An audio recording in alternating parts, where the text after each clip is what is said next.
चालाक लड़की जानबूझकर सीईओ की पत्नी को धक्का देती है, जिससे वो जमीन पर गिर जाती है। लेकिन जब सीईओ उसे संभालने के लिए आगे बढ़ता है, तब वही चालाक लड़की खुद घायल होने का नाटक करने लगती है।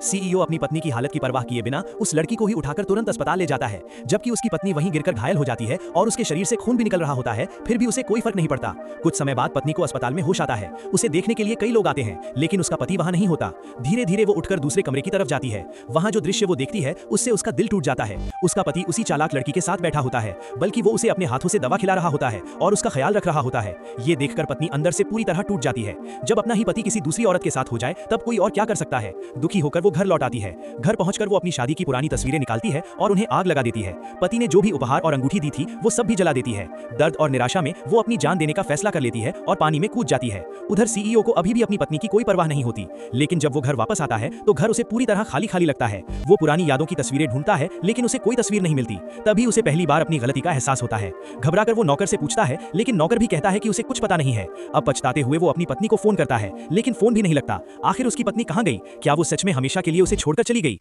आगे क्या होगा जानने के लिए कमेंट जरूर करें।